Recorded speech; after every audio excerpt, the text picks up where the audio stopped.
Hi, it's Mike Dowsett here from Engineer Your Business, and today I'm speaking with Glen Carlson, the co-founder of Dent Global, who has generously given his time to share his views of the business world.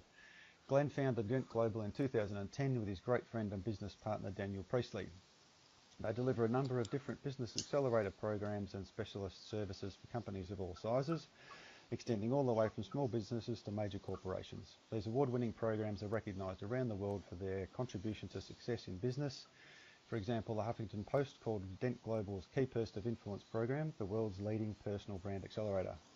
Thanks so much for joining me, Glen. We really appreciate your time. Mate, great to have some chats.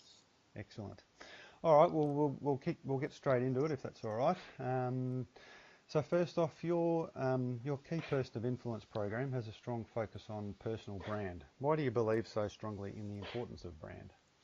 Well, it's actually interesting. It's less about brand. People get very caught up in the idea of brand, but really what it comes down to is the intellectual property and developing the ideas that make someone more influential and packaging those ideas in a way where they show up. Now, that resultant showing up is what is often labeled as the brand, but the brand is the effect. It's not the cause. The cause is that we specialize in working with people that are already great at what they do. So we don't particularly work with startups that don't yet have proof of concept. But for businesses, whether they're a doctor, a lawyer, a real estate agent, a plastic surgeon, an engineer, whatever the case might be, where they've got half a decade or a decade or more of experience in their industry, they've got so much, often intuitive expertise, ways in which they can help solve a problem for a particular individual or a particular market. And yet they often haven't put a lot of focus onto that particular, those particular elements of the intellectual property or the expertise, because they see it as so integrated and entwined with them. So it's like they are the product. They show up and they do the work. Whereas what the Key Person of Influence program does, the first premise is that you're not valuable. It's your insights, your ideas, that's the stuff in your head that's valuable. People don't care about you. They care about the outcome. And if we can separate the ideas, philosophies, processes, experience, stories, case studies, etc., that you have locked up in your head and separate it from you, and then package that into things like a compelling pitch or a storyline or a narrative, and publish thought leadership content, so you're actually able to disseminate a lot of that intellectual property in ways that the market values and wants to read, watch, listen, or engage with, to develop that into more precise and more articulate and valuable products, to build a profile around that intellectual property, and become known for the value and the outcomes that intellectual property allows you to be able to generate for your customers. And then finally, to be able to collaborate with existing industry players, joint ventures, partnerships, and alliances. And as a result of those 5 things coming together, a great pitch,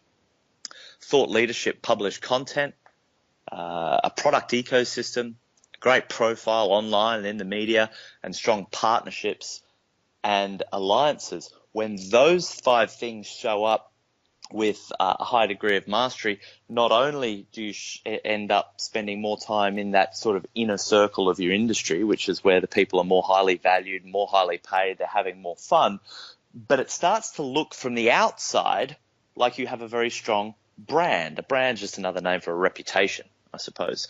And so while, yes, the Key Person of Influence program definitely helps engineer that brand, it's very much the mining for value inside an individual's head and packaging that value in appropriate ways, which ends up showing up as that brand at the end of the day. That's interesting. It's a great explanation. It's a fine distinction around the fact that brand is actually an outcome or a result of all the things that you do leading up to that. Correct. Excellent. All right, thanks for that explanation. That's a really good intro to it all. So one of the things that Dent Global is known for is their Key Person of Influence program. So can you just explain what you mean by that term? You sort of touched on it in your intro, but if you could just expand on that. Yeah, well, I suppose if we start off at the big level, I mean, there's just more competition for everything than ever. It doesn't matter if you're an interior designer, or a web developer.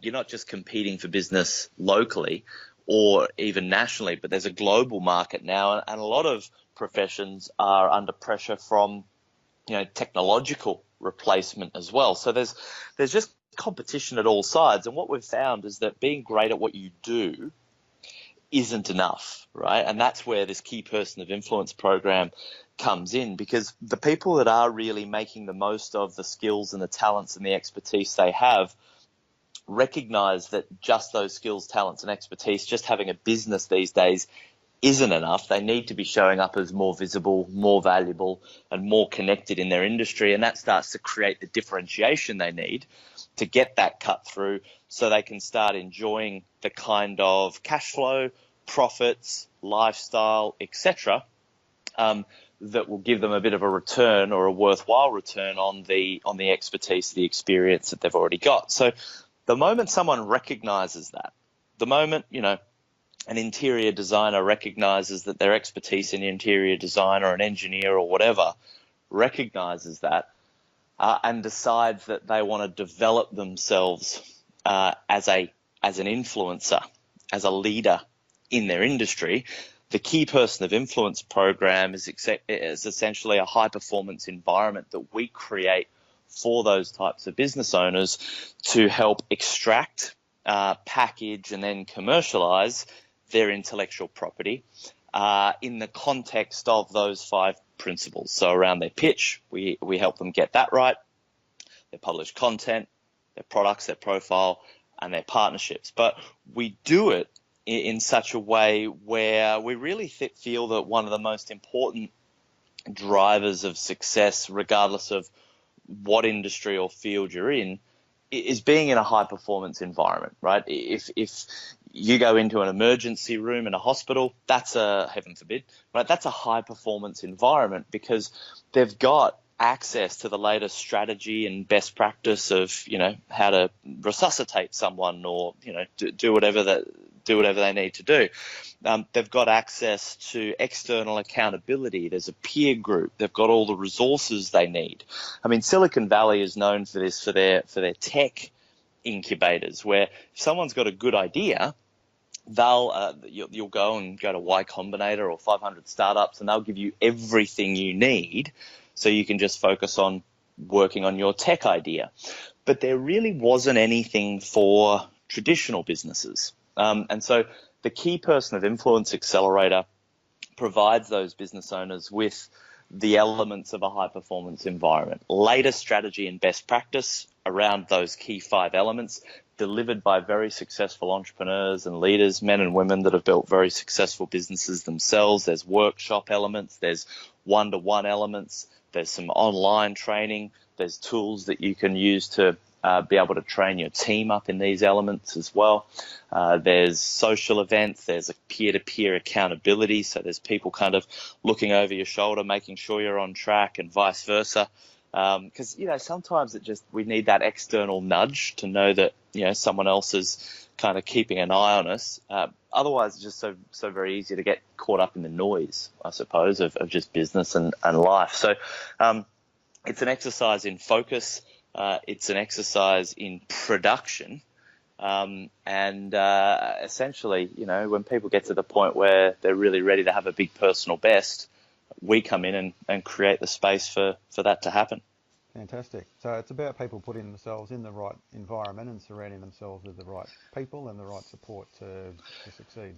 Yeah, and also the right strategy. If I say to someone that's in business, right, sit down and spend a day working on your pitch, where are they going to start? What are they going to do? They might get to the end of that day and maybe they've improved it, a couple of percent. Whereas, if I put you in the room with a pitching expert, someone who's built, a multi-million dollar business that's sold many businesses, that's got over 200 staff, and is a pitching geek and has been for, almost 2 decades, and can sit down and literally make a few little tweaks which will make your pitch 30% more effective. So conversions go up, sales cycles drop. You can charge more because people can really recognize the value of what you do more effectively, and that happens in a day, right? All of a sudden, people take the time to get access to that strategy and best practice just around pitching, and they'll grow their business 20 or 30% without changing anything else. So yes, the community and the support is important, but more than anything else, what we find is that people have just got so busy doing what they do, they haven't taken the step back often to access that strategy and best practice just to start doing some of the real basic things right, like, communicating your business. Excellent. I think we could all do with a bit more clarity around how we communicate our... Always. And it never ends. And this is, I guess, the other bit of a myth is that people think that at some point you'll get a pitch and it won't change. It's not true. As your business evolves, and as your brand evolves, your pitch is going to evolve. It's a living document, but to have a structure, to be able to refine that through where every time your business changes and twists and the market changes and twists, you've got a way to be able to go back and stay in front of that. That becomes very powerful. Perfect. All right, so following on from that, the key person of influence, so realistically, how quickly can someone achieve that goal of becoming a key person of influence? Yeah, look, the answer is it depends. You can start to see some real shifts within 12 months, but the real impact, where someone's really transformed their business in a truly life-changing way, is usually between 2 to 3 years. Okay. That's the time it takes to not just develop the assets and build out the collateral, but also to start to master the messages, to start building that reputation. Influence isn't a veneer, right? It's something that can definitely be accelerated, but it can't be faked. It's got to be earned. If you build out all the collateral and then get invited to speak at a conference and are terrible, well, obviously, there's another skill set that needs to be developed there. So we're not here to pretend that, there's any kind of a magic fix. But for people that have been kind of banging their head against the wall for 5-10 years, they've put, a fortune, not just in terms of their own money, but opportunity cost into mastering their craft. And yet they're still barely pulling wages from the thing. If from that particular moment, within 2 or 3 years, they could be highly valued, highly paid, not just drawing a wage, but drawing a great wage and having cash as a surplus, having time as a surplus, etc. If you gave people the option that in 3 years' time they could look back and have all that sort of stuff, I mean, God, 3 years goes really quickly. So we find 3 years is about the threshold for real breakthrough, and the key person of influence accelerator that we run sets up the asset foundations to be able to leverage into that. Fantastic. Sounds great. Yeah. Okay, so moving on from that, what do you, which I presumably is related, what do you believe are the most significant drivers of income growth in business? Assets. Assets. The assets. Yeah. The biggest breakthrough we ever had in our business was these 3 little words: income follows assets. For example, if I was to ask you what are the biggest drivers of rental growth in a property, right? Well, the answer is going to be, well, it depends how good the property is. If you've got a 1-bedroom, house, you're only going to get so much rent. If you want to get more rent from that, even a novice property developer or renovator would say, well, you got to add to the asset. You've got to add another bedroom or drop in a garage or build a pool or, put in a new kitchen. You would upgrade the asset itself, and as a result, you would get more income or rent. Because a lot of business owners in the service industry, because what they do is intangible, it's based on this stuff in their heads, they don't see it in the same way as they see a property. that's really tangible, and it's obvious that people are only going to pay based on how good that physical asset is. The moment they start regarding their intellectual property, their ideas, in the same regard as they would a property or a physical asset, they're always going to struggle. So our business, we grew a sort of a $10 million business, just really running hard with sales and marketing, and the whole thing fell over. It was like a house of cards. I mean, sales and marketing can drive top-line revenue. Doesn't mean there's any profit in that system. And so when you're talking about income, I'm assuming you're saying the stuff that people can actually take home to enjoy their life, because, you know, revenue is just pure vanity. And so what we find is when people produce assets in their business, like their thought leadership, right? Like, or like their intellectual property. So for example, Jamie Oliver used to be a chef, right? And he used to get paid for him as a meat sack, a human being, to show up to a kitchen and shake the pots and pans, and he would get paid a wage to cook, right? But he was quite good at it because he had a lot of intellectual property about how he liked to cook. That is the same way that real estate agents sell, or, you know, car mechanics mechanic, or, you know, consultants consult. They've got this stuff in their head that allows them to do work which they get paid for. The moment that Jamie Oliver wrote down a bunch of those recipes into a book called The Naked Chef, he produced an asset. And so we define an asset for business as something that would continue to produce value whether you or your team were there or not.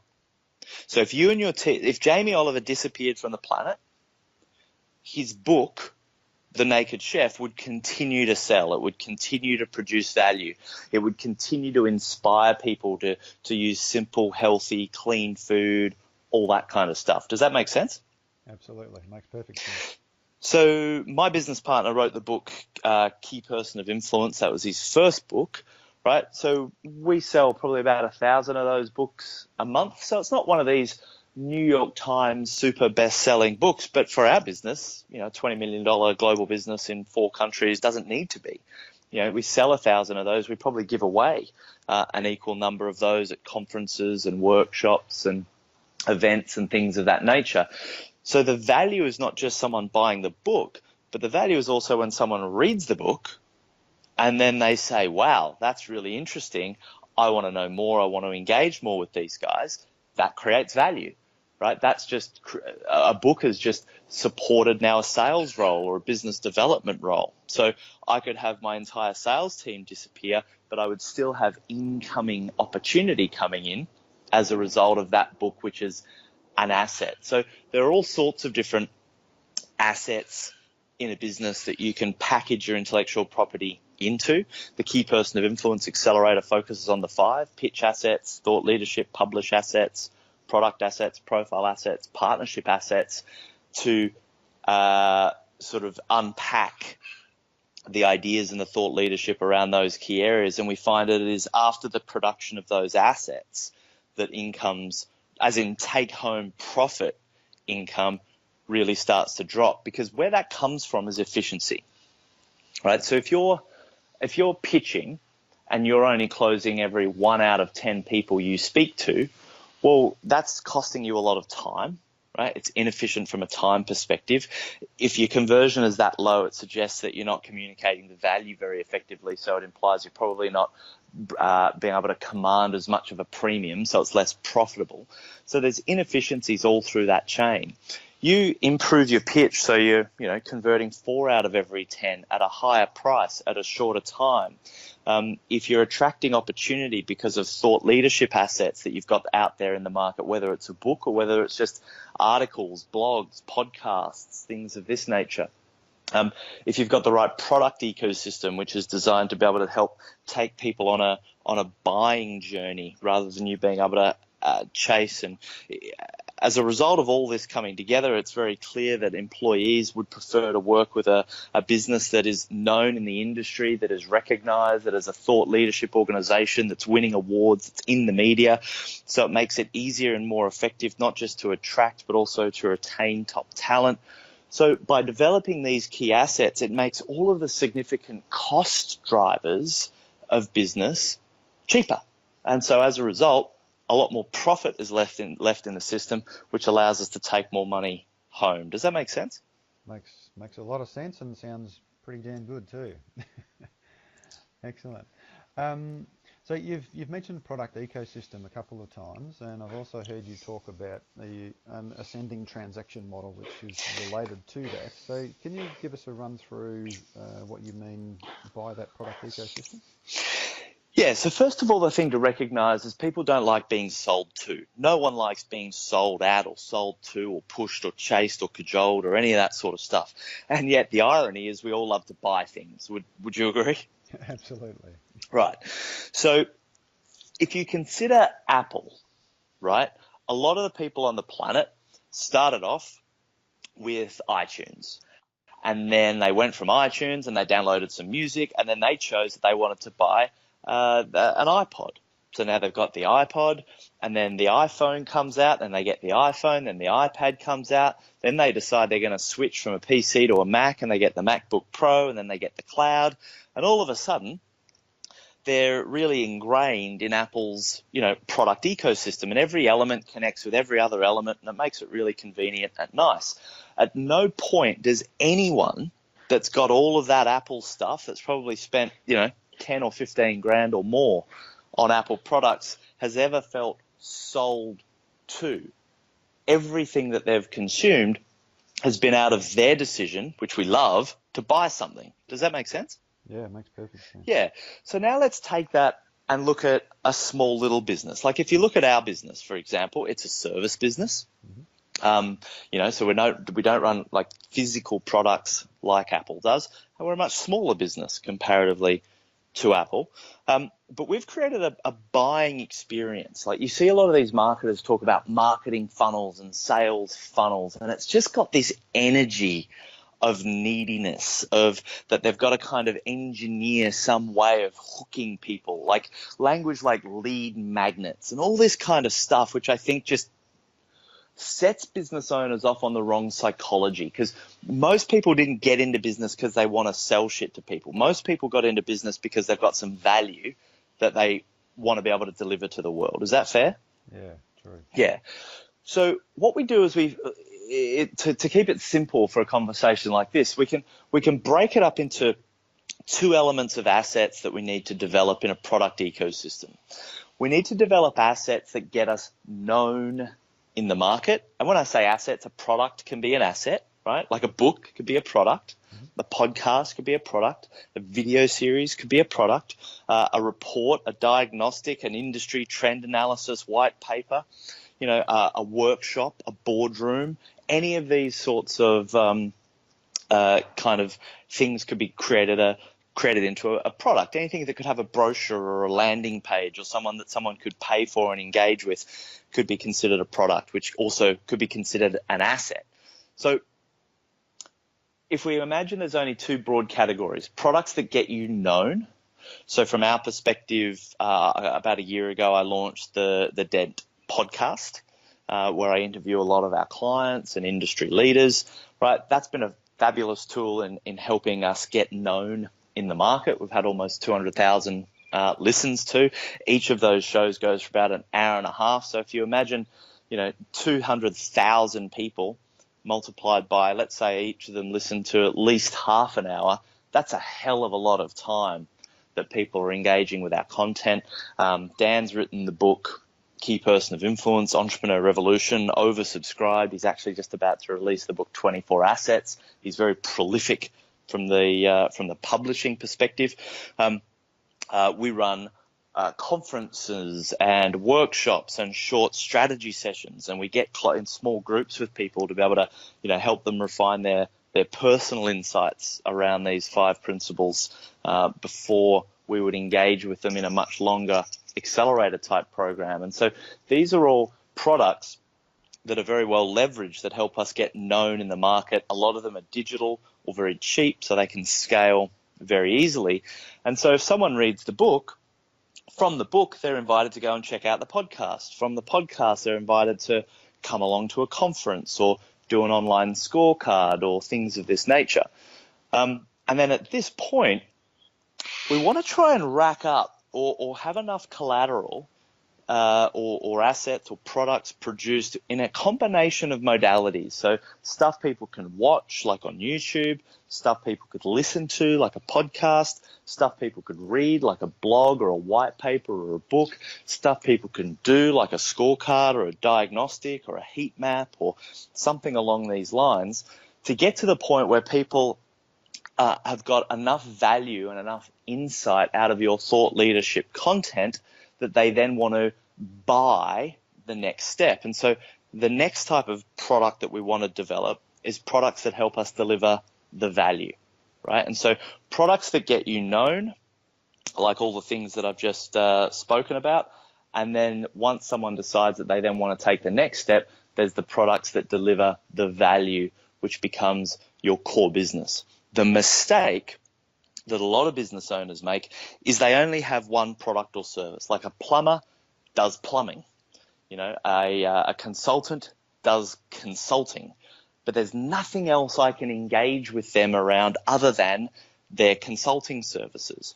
Whereas if that consultant was to produce that 7 hours worth of content across, you know, stuff people can watch, listen, read, do, we call it gifts, layers of gifts and product for prospects, to build those relationships, to develop that trust, to share those insights in an automated, scalable way that doesn't require the time of the founder, all of a sudden, their leverage, their capacity to attract inbound opportunity, their capacity to put up their prices as a result of the demand, etc., goes through the roof. And so the first step in deciding to not become a one-product business is to recognize that your insights, your ideas, your intellectual property is more valuable, and to start the process of unpacking and packaging those things in a compelling way. And what that creates, like Apple, but with ideas, is a product ecosystem that people can choose where they want to play.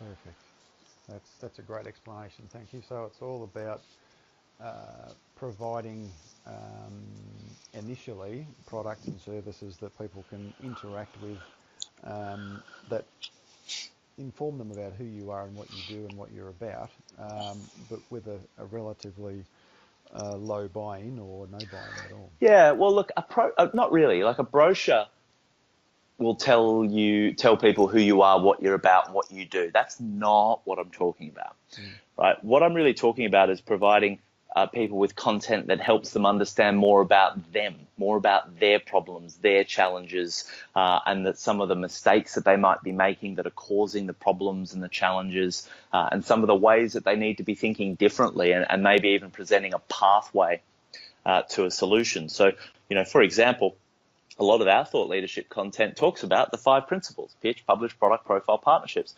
We can talk about that to the cows come home. And people can get a lot of value from those. They can get a lot of insight from that.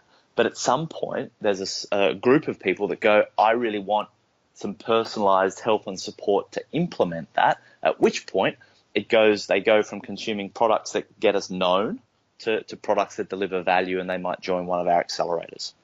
Perfect. At which point, we then give them a brochure, which tells them more about what that does. But too many people think thought leadership is a brochure. Got to remember, one of the big insights that I've had is people don't care about me. They don't. My mum does, but no one else does. They don't care. They don't care about me. They don't care about my product. They don't care about my service. They care about them, and they care about getting an outcome. And so the more I can recognize that, and the more I can withhold or not try and force the point of my product, my service, my widget, and instead I can put myself in their shoes, and I can think about what information do they need to be able to make or to be able to have more of an insight around, you know, the challenges that they're experiencing and how to get a better result, and how do I get them that information first. I feel that before I have the right to sell someone a product or a service, I got to sell them a great idea. And if I can sell them on a great idea, like if someone listening to this goes, holy shit, those 5 principles, that's brilliant, that makes a lot of sense, that would make a big shift in my business, if they really buy into that idea, and maybe they listen to a few episodes of my podcast, they read Dan's book, Key Person of Influence, and they like these ideas are really landing for them. If I've been able to effectively sell those ideas to get people to engage in those ideas, and I can do that enough, then enough people will want to go, all right, I don't want the ideas anymore, I want the implementation. And that's where they'll shift across.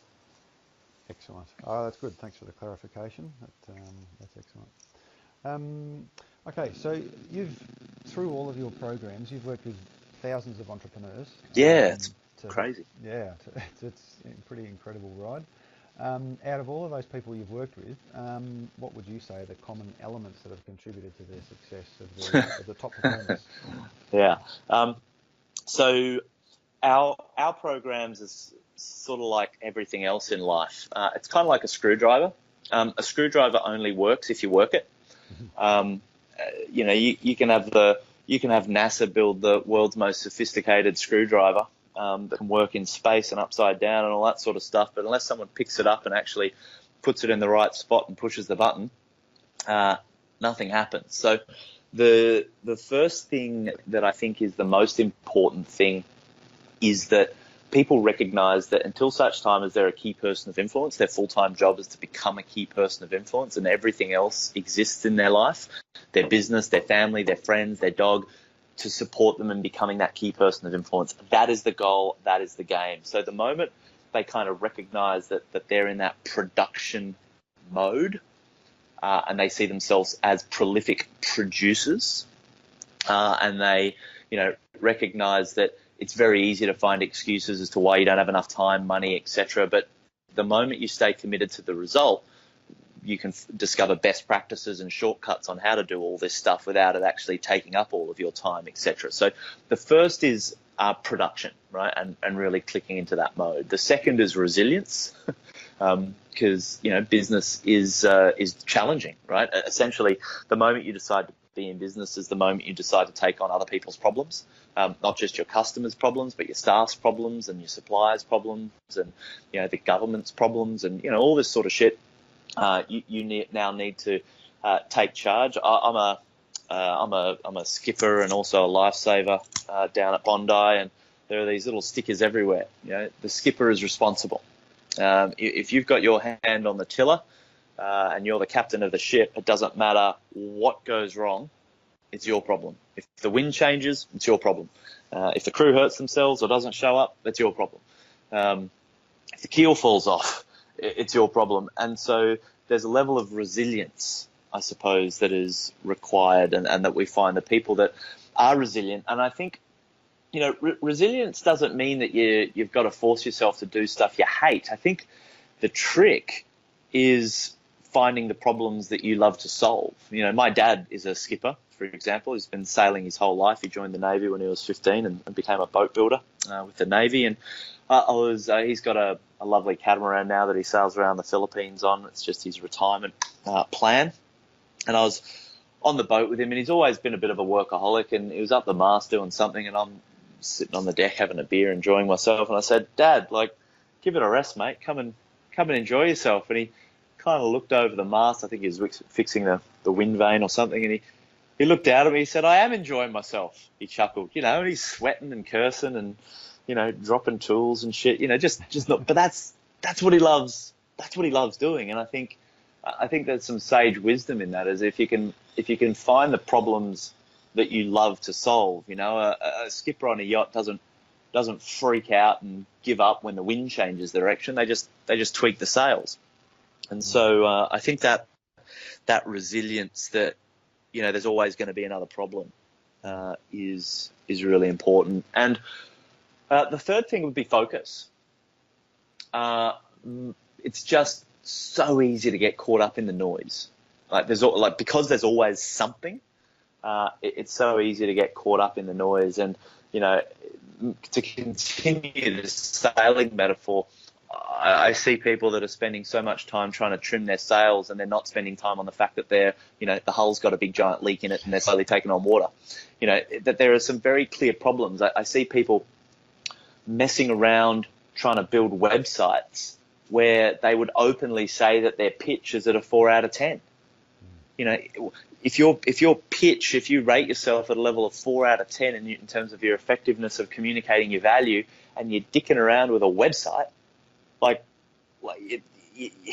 people are just putting too much time, money, energy focusing on solving the wrong problems. If they just focus that same time, energy, money, and resources on getting their pitch from a 4 to an 8, their business and their life would transform, and they could probably afford to hire someone else to deal with websites and tech stuff and all the stuff that they're not good at. So I think having that, not just that production mindset, not just that resilience, but also that focus that as a director, as a business owner, it is your responsibility to stay focused on the high value activities, and keeping the boat afloat, I suppose, and making sure you're running the right business model and it's an efficient model, etc.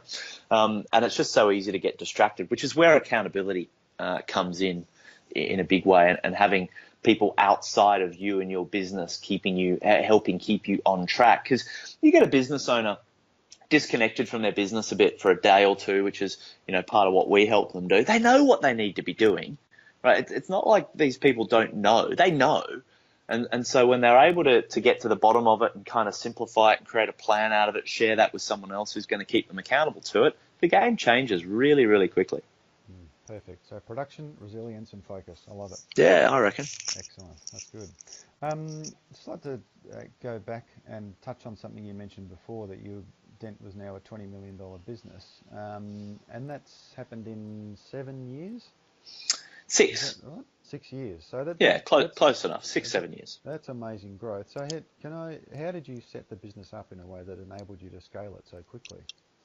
Well, the very first thing we did is exactly as I mentioned at the start. We separated our intellectual property from our physical bodies.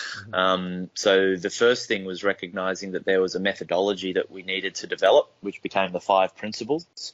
Once we developed the 5 principles, we were able to have other people and develop technology to be able to help deliver each of those key elements. So if Dan or I were just walking around with, expertise, but no particular framework or methodology, it's pretty difficult to be able to replicate. Anthony Robbins sort of had this problem. He became the guru. Everyone wanted the guru. There wasn't so much a process. There was the Anthony Robbins experience, I suppose, and we didn't want that for our business.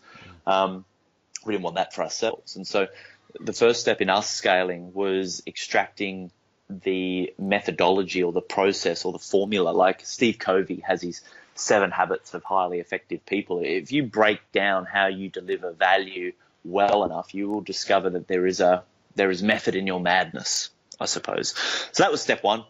Step 2 was that we then found other expert mentors and developed technology to be able to help deliver upon each of those 5 elements. And because that reduced the overall complexity in delivering a remarkable transformation for our clients, it became far easier to find people who weren't just really enthusiastic and passionate, but also had the skill set, not necessarily in the whole, but in the part. So when we get an expert mentor come in, like Andrew Griffiths, for example, in Australia, he's produced 12 best-selling books in over 60 countries. He's helped produce over 350 books for our entrepreneurial clients in Australia.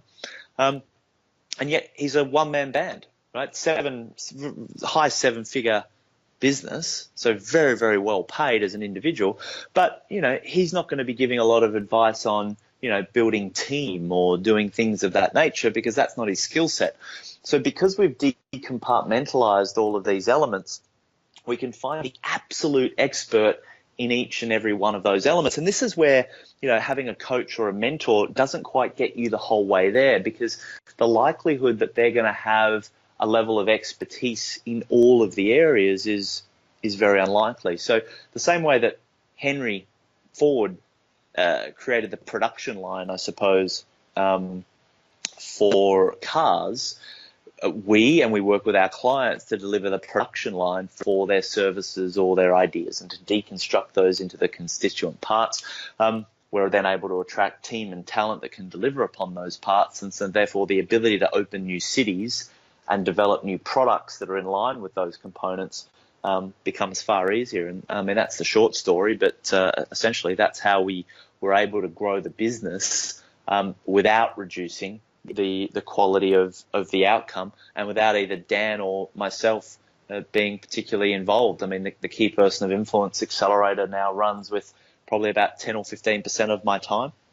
Wow. And the other what is it, 85 odd percent is through people that are far more experienced than I am in the key elements. Excellent. No, that's a great summary. So it's really about leveraging your knowledge and your network, I guess, to deliver your message to your people. It's about deconstructing your intellectual property and formalizing your intellectual property first. Until that happens, like, your ability to scale is very limited. Excellent. Okay.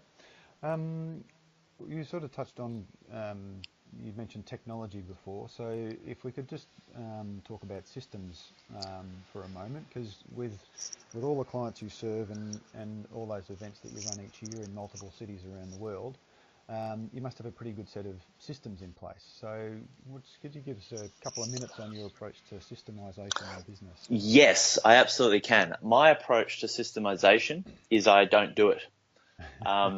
I made the decision by looking at where value was created that it didn't make any sense for me to get stuck in any of the development of any of the tools of business, and to stay focused on the assets of business. So, a tool might be a website or a CRM or, a content management system or an email marketing system or a database system, any of those sort of, or a management system, or how to run a team meeting system, any of those systems or hard systems, whether they're technology or otherwise. Because it's very easy. You can jump on, Upwork and type in Infusionsoft expert or Salesforce expert, and they're a dime a dozen. And so what I then realized is, well, if all those things are fairly commoditized and freely available, it doesn't make a lot of sense for me to be deploying my time into doing that sort of stuff, because there's not many people that can produce high-value content around our unique methodology. So I stay very focused on the 5 principles. If it doesn't have to do with improving and communicating our pitch, producing thought leadership content, making better and more valuable products and building the value of those products more effectively, raising the profile of myself, the business, or our products, and doing strategic joint ventures and partnerships, what I've found is by me focusing on those, it allows me to generate a return on my business that allows me to employ people that are brilliant at systems. And so I can hire someone whose job it is to run team meetings. I can hire someone whose job it is to make sure all the Infusionsoft systems are working. And, because I don't take on those problems at the start, I'm able to give a lot of autonomy to the individuals that are doing that, which allows them to get creative and come up with solutions that I would never think of.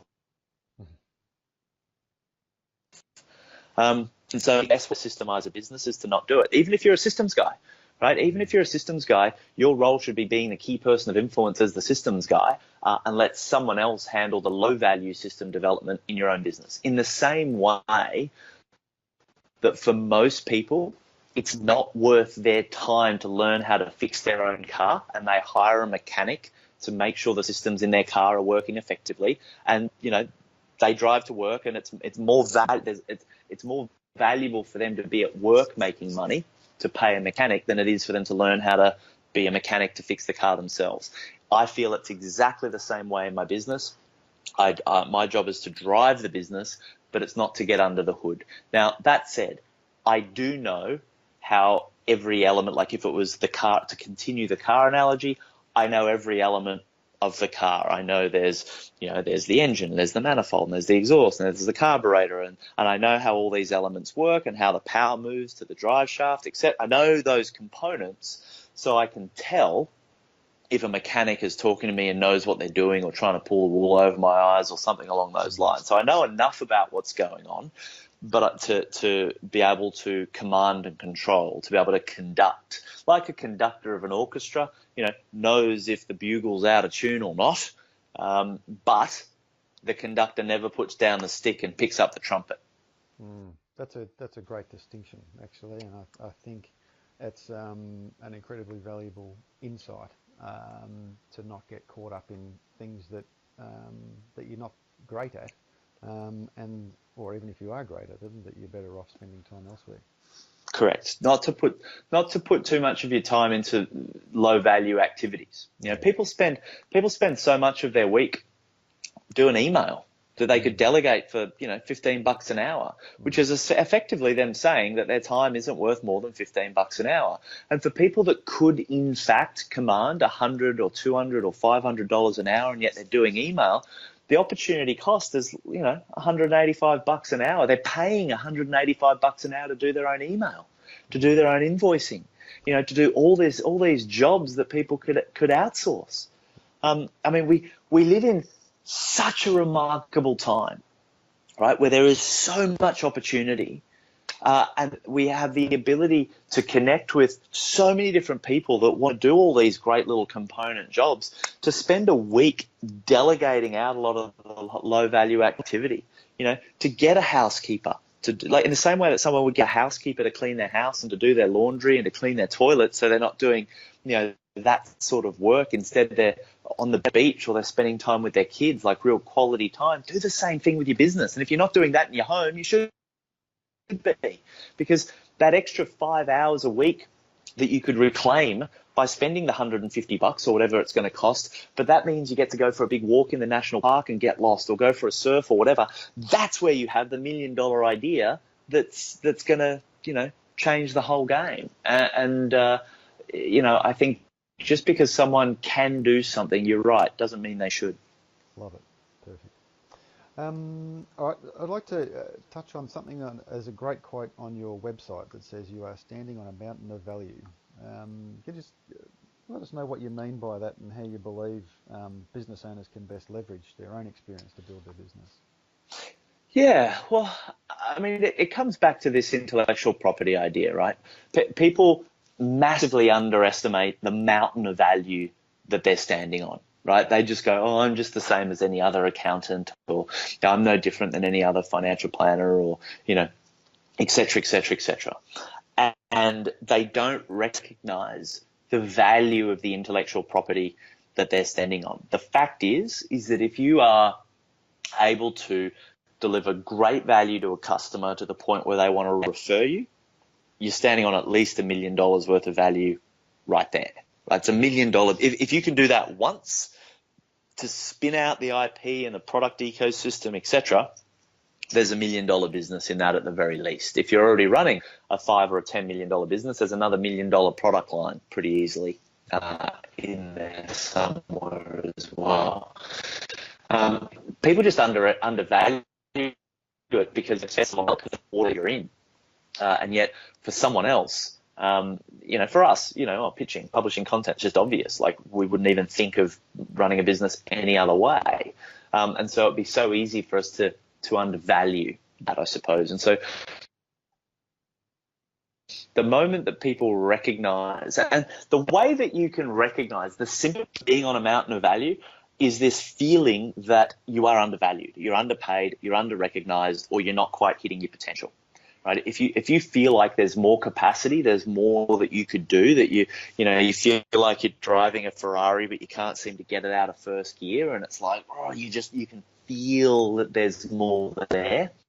And people go to they go and do more courses and more trainings and more programs, thinking more learning is going to solve the problem. And we say stop, but enough learning.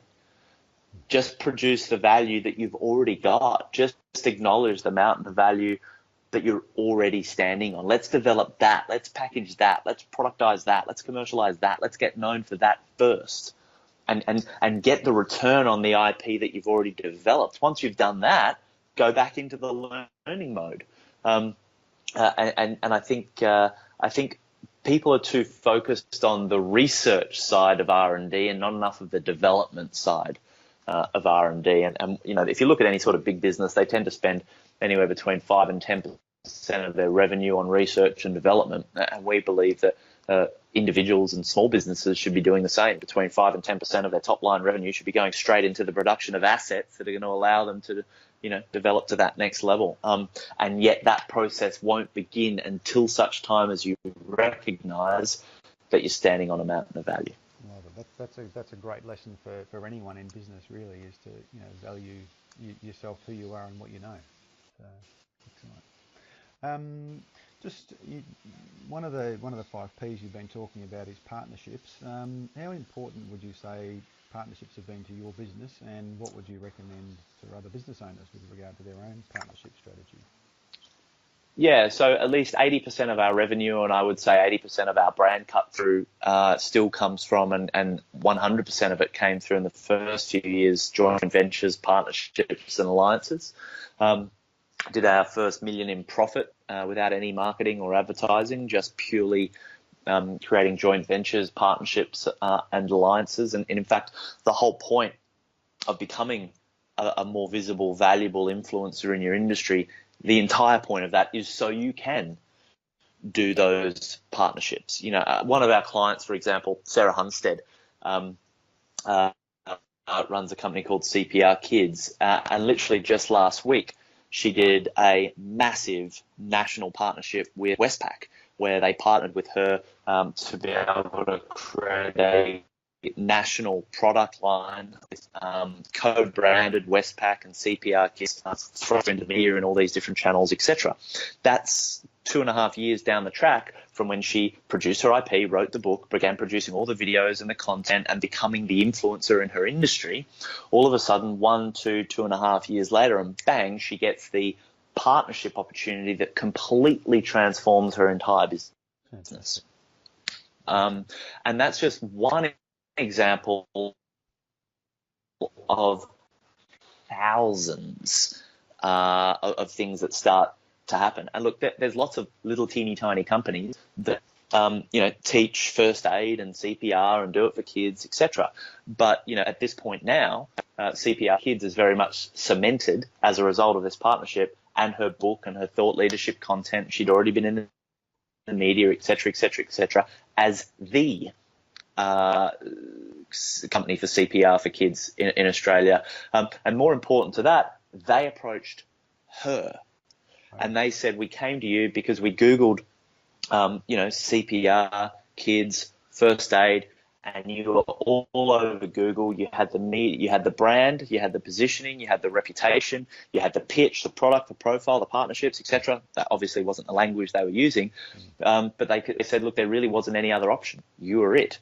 Now, from a commercial perspective, she's not necessarily that much bigger than any of these other businesses, but she's taken the time to build out the brand and the visibility, etc., to allow those sorts of opportunities to happen. And now she's national in a big way. Great story. Love it. So the power of partnerships. All right, just 100%. Excellent. So getting close to finishing up now, just one of the things that again, coming back to something on your website is the vision of Dent Global. Be brave, have fun, make a dent. That's a pretty cool vision statement. What does it mean to you? Well, no, sorry. I might need to check the website. Those are our core values. Sorry. Our vision is to be able to accelerate the entrepreneur journeys, right? Mm-hmm. So to be able to help accelerate their journeys by helping them solve more meaningful problems in the world so they can make a dent in the universe. So a meaningful problem is if you're stuck with your head in your inbox, that's not a meaningful problem to solve. Whereas, if you're working with a client and actually doing great work and solving a real problem, those are the meaningful problems to solve. And so our role is to be able to help our clients solve more meaningful problems, not running around chasing new business, not running around wondering what their product should be. That's all just part of the process. Once that shit's done, you just get to get on with it and actually make a bit of an impact. So we're here to accelerate entrepreneurial journeys to be able to help them solve more meaningful problems and so they can make an ultimate dent in the universe. And our core values, we find the elements that are required to bring that to life are to be brave, to lean into the discomfort. Nothing great happens without having to go through some challenge and adversity first, which is where some of that resilience comes in. To have fun, to recognize that we live in some of the most remarkable times in history, and they're only going to get crazier and more remarkable. And, we're not lifting bricks. We're not in indentured servitude like a lot of people in the world. Like we have an opportunity to really bring our enthusiasm, our creativity, and our drive to our work. And so if it's not fun, you're doing the wrong thing. If you're on the boat and you're hating trimming the sails, get off the boat and do something else. And to make a dent is the only truth as a result. Often I hear people that say, oh yeah, I'm doing a bit of this and I'm doing a bit of that and I'm doing a bit of this and I'm doing a bit of that. And it's like, yeah, but is it working? Oh, well, no, but I'm working on it. But it's like, you know what? Piss or get off the pot. Really, it does come down to you've got to be getting that result. You've got to be getting that outcome, and not just for yourself. For your family, for your community. A lot of people say, oh, I just want to, make a nice little income just for myself. It's like, okay, well, that's just a very selfish level. My experience is when people get to that point, they want to start creating more value for others. And all of a sudden they want to go, well, look, the amount of money that I'm making and taking home for me and my family, that's actually the amount I want to be giving every year. And so the vision for what they want to create begins to expand as well. But, without all this stuff coming together into an actual result, into a measurable outcome, it's just hot air and fairy tales. So really, to be brave, to have fun, and to make a dent in the universe are the core values that drive us, and as a result now drive a lot of the activity that's happening in our community. 2,500 alumni and business owners around the world applying these principles. We've produced over 550 authors now, and thought leaders and award winners and TED talkers, and it's a pretty cool business to have. I'm very grateful for it. Seems to me like you're living your core values, very, very much so. Excellent. All right, so if we can just finish off with one final question. If you could only give one piece of advice to a business owner right now, what would that be? If I could only give one piece of advice to a business owner right now, I would come back to whether you believe it or not. If you get referrals from your customers and they sing your praises, you are standing on a absolute mountain of value. And anything that comes out of your mouth to justify why that might not be the case is bullshit. And so get out of your own way, recognize the mountain of value you're standing on, unpack that value, and just watch the transformation. Love it. Excellent. Well, Glen Carlson, thank you very much for your time. You've been an amazing contributor to this, and I thank you very much for your time. My pleasure. Thanks, Glen. Bye.